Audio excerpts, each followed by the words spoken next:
오늘 우리 에베네셀 찬양대 헌신예배로 또 드리게 됨에 감사를 드립니다. 일평생 하나님을 찬양하며 또 하나님을 높이며 살아가는 우리 찬양다가 되기를 축복합니다. 어느 날 한 여학생이 교장실로 찾아와 이런 이야기를 합니다. 화장실에 담배 냄새가 심해서 양치질을 못하겠어요. 이 교장 선생님이 교육자로서 생각해 보니 이게 기가 막히는 일입니다. 먼저는 무엇보다 학생에게 미안했답니다. 교내에서 꽁초가 수북이 발견된 만큼 학생들의 이 흡연 문제가 아주 심각했습니다. 그런데 이거는 혼을 내도 이거는 해결이 되지 않습니다. 이 고민한 끝에 이 교장 선생님은 아이들을 징계하는 대신에 기타와 앰프를 들고 화장실 앞에 앉았습니다. 그리고 김광석의 일어나라를 부르기 시작합니다. 그 이야기를 들은 학생들은 야, 드디어 교장 선생님이 돌았다라고 이렇게 합니다. 그래서 돌았다라는 말은 너무 재밌다라는 뜻입니다. 참 재밌다라는 것이죠. 파급 효과가 커서 그 순식간에 교내에 소문이 퍼집니다. 담배 피우지 말라고 한마디도 하지 않았는데 교내에서 담배가 싹 사라졌다라는 것이죠.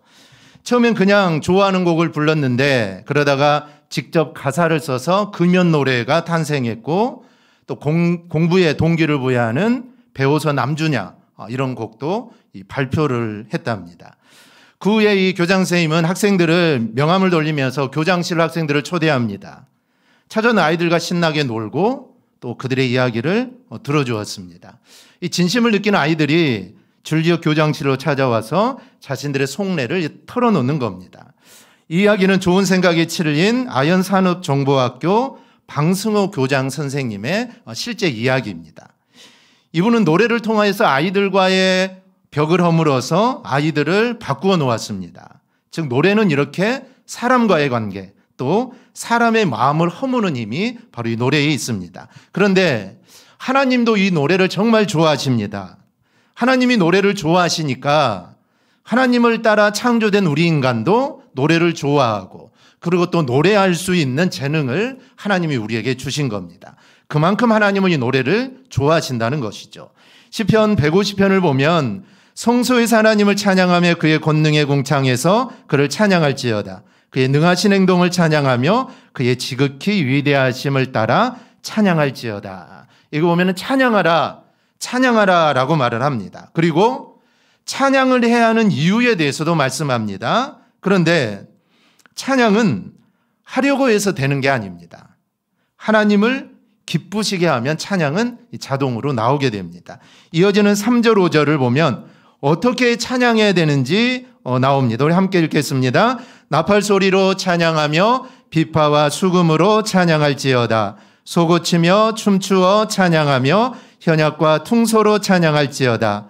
큰 소리 나는 제금으로 찬양하며 높은 소리 나는 제금으로 찬양할지어다. 아멘. 목소리뿐만 아니라 춤추며 모든 악기를 동원하여 하나님을 찬양하라는 것이죠. 즉 찬양할 수 있는 것은 다 동원하라는 것입니다. 그리고 6절은 이렇게 말합니다.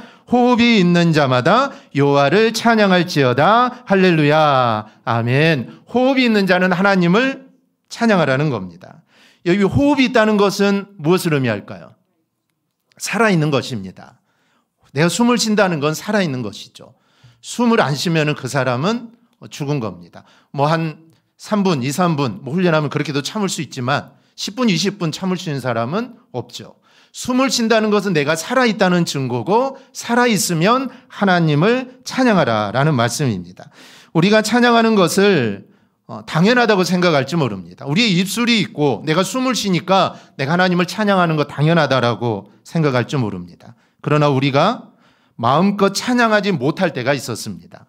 언제일까요? 코로나 팬데믹 때죠. 그때는 찬양을 하고 싶어도 찬양을 못했습니다. 찬양하지 말라 그래서 마스크도 쓰고 설교할 때도 마스크 쓰라 그러고 기도할 때도 크게 하지 말라 그러고 사실 우리가 코로나 팬데믹을 거치면서 그전에는 우리가 언제든지 찬양하고 싶으면 마음껏 찬양하고 예배드리고 싶으면 언제든지 와서 마음껏 예배드리고 기도하고 싶을 때 언제든지 교회에 와서 마음껏 기도할 수 있다라고 생각을 했죠. 그런데 그런 우리의 생각이 잘못되었다라는 것을 우리는 코로나 팬데믹을 통해 우리는 모두 다 경험을 했습니다.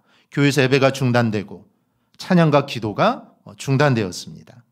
언제든지 모여서 예배하고 찬양하고 기도할 수 있다는 우리의 생각이 사실 깨져버린 것이죠. 오늘 예배 못 드리면 다음 주에 드리면 되지. 오늘 기도 못하면 다음 주에 기도해도 되고, 오늘 찬양하지 못하면 다음에 하면 된다라고 우리는 생각을 했습니다. 그런데 교회가 폐쇄되고 예배도 기도 모임도 찬양도 할 수 없는 그런 상황들을 우리 모두 다 경험했습니다. 물론 한시적이기는 했지만 이런 것을 겪으면서 오늘 예배 못 드리면 다음 주에, 오늘 찬양 못하면 다음에 찬양하면 된다는 생각이 정말 얼마나 잘못된 생각인가를 우리는 깨달았습니다. 그래서 시편 기자는 호흡이 있는 자마다 여호와를 찬양하라 라고 하는 것이죠. 호흡이 없다는 것은 죽은 것입니다. 사실 죽으면 찬양할 수가 없죠. 그러니까 너희의 호흡이 있을 때, 너희가 찬양할 수 있을 때 하나님을 찬양하라 라는 것입니다. 지금 살아 숨 쉴 때 하나님을 찬양하고 찬양하지 못할 때가 올 수도 있다라는 점입니다.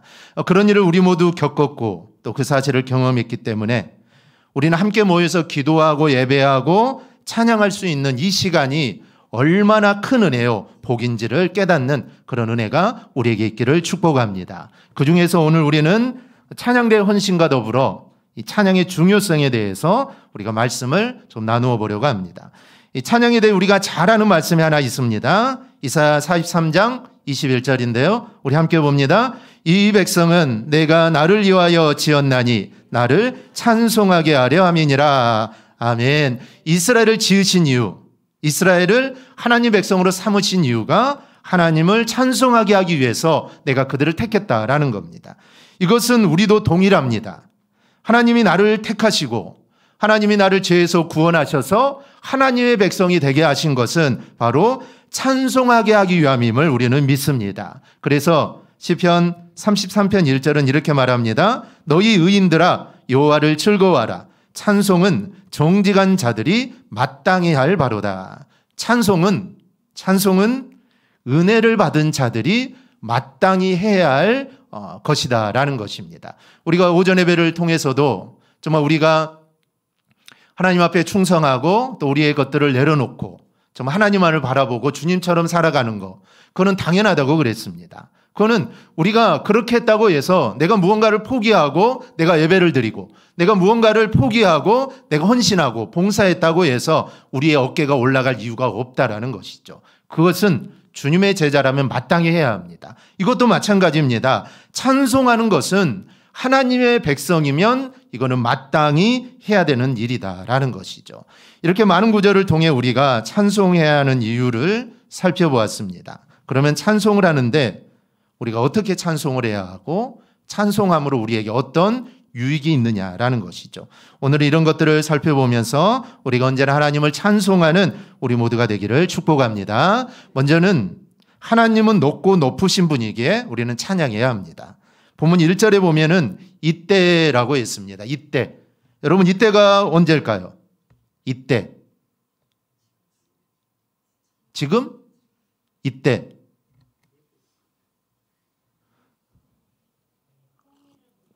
그렇죠. 홍해 사건이 있은 때입니다. 홍해 사건이 있은 후의 일이죠. 이때 홍해를 건넌 후라는 것이죠. 홍해 사건을 경험한 이들이 어떻게 합니까? 하나님을 찬양하죠. 하나님을 찬양하지 않을 수 없습니다. 이 홍해를 갈라지고 바다를 건넜는데 여러분 어떻게 가만히 있겠습니까? 춤추면서 하나님을 찬양하죠. 이들은 그렇게 하나님을 찬송합니다. 그런데 그 내용 중에 하나님이 어떤 분인가를 드러내는데 1절을 다시 보면 하나님은 높고 영화로우신 분이요 라고 말을 합니다. 이 높다라는 말은 장엄하다, 영광스럽다라는 뜻입니다. 원문에는 이 단어가 2번 반복해서 기록되어 있습니다. 그래서 본문에는 높고 영화롭다. 이 높고 높다 이렇게 할 수도 있지만 높고 영화롭다. 그리고 대부분은 이 구절을 다른 성경들은 그냥 높고 높다라고 이렇게 번역을 합니다. 그러면 높은 분이 왜 영광스럽냐라는 것이죠. 예를 들어 우리가 아주 높은 분을 만났습니다. 그러면 신기하고 궁금해서 바라보죠. 한 나라의 대통령을 만나려고 해도 사실은 만날 수가 없습니다. 만난다고 해도 이 절차가 얼마나 까다롭습니까?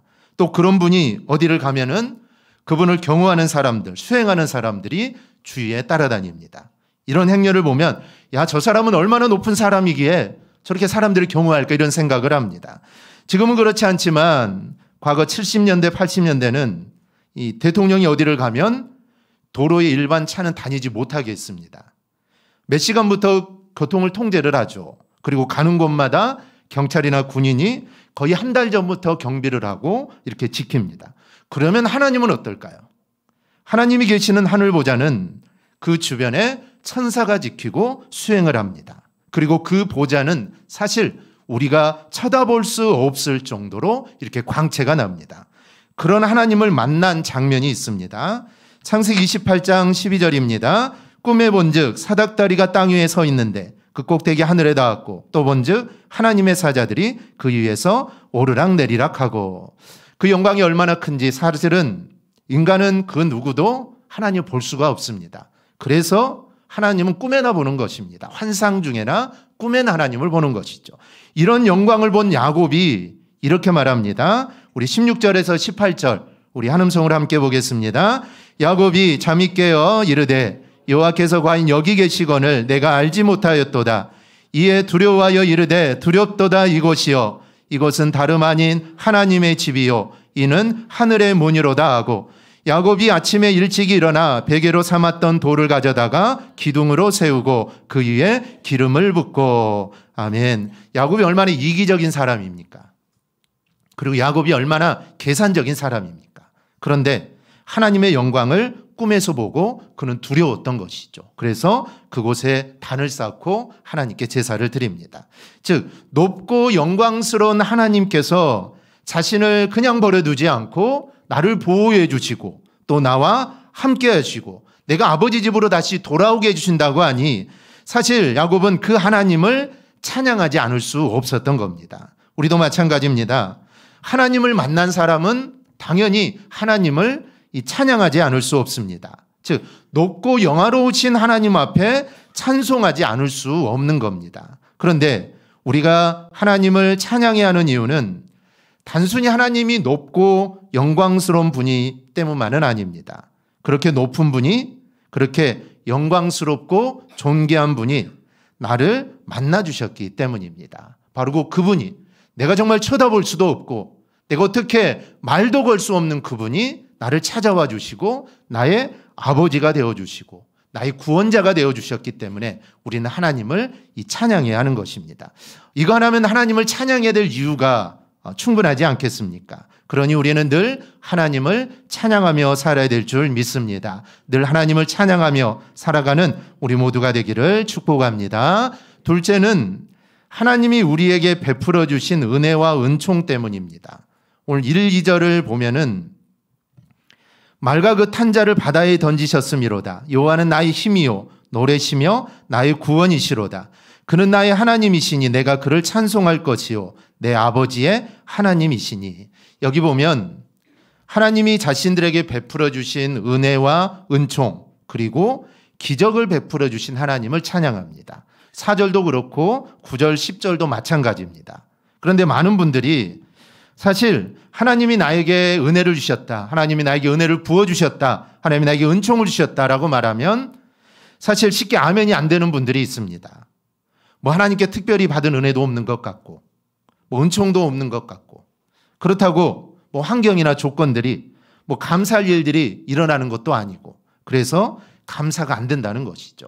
이 찬양이 안 나옵니다. 모든 게 잘 되고 잘 풀리면 찬양하지 말아라 해도 감사하지 말아라 해도 감사하고 찬양할 텐데 사실 내 삶을 되돌아보면 뭐 그렇게 뭐 큰 은혜 받은 것도 없어 보인다는 것이죠.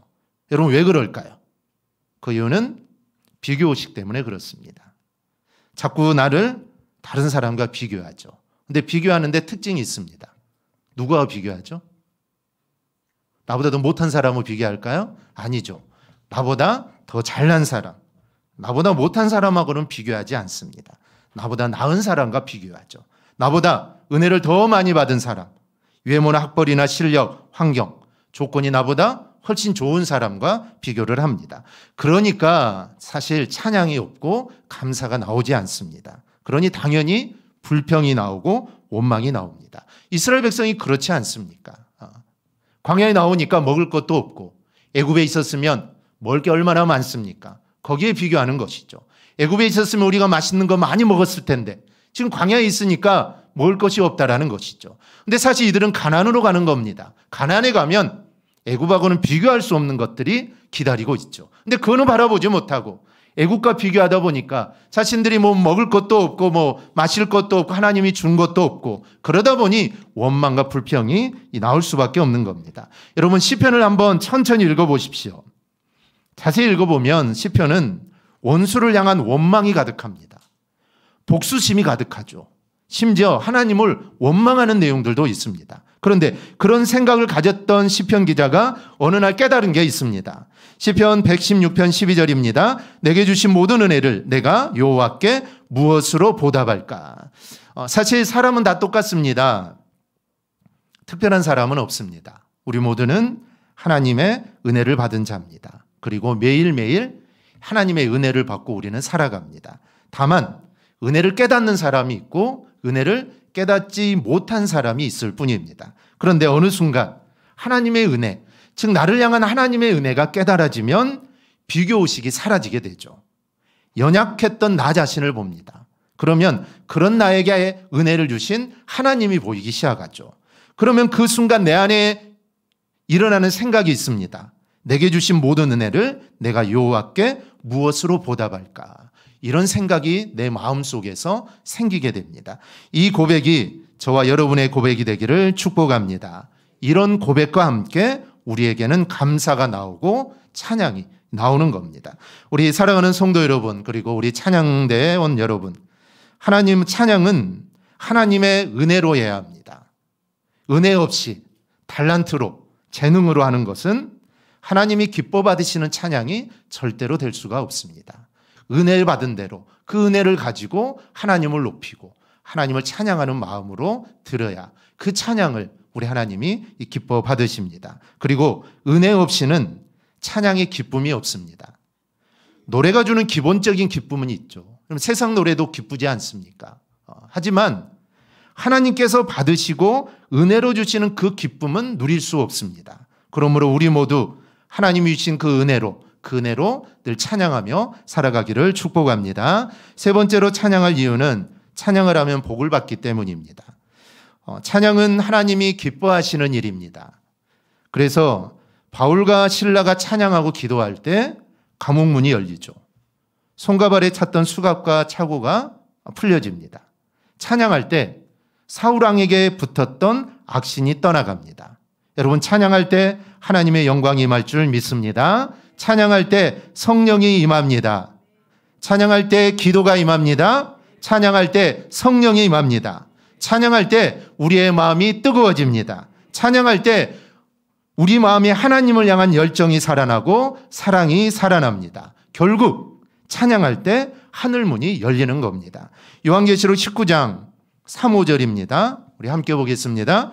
두 번째로 할렐루야 하니 그 연기가 세세토록 올라가더라.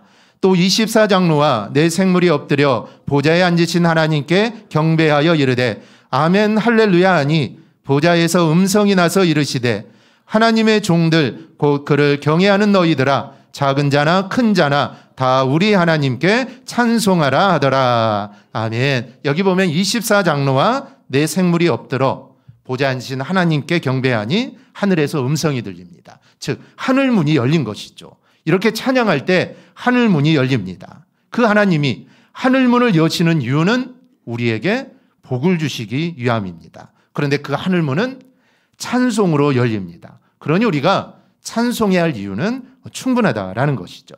1741년 8월 22일 56세의 작곡가 핸델은 자그마한 자택의 조그만 방에 앉아서 마치 신에 들린 듯 오선지 악보를 그리고 있습니다.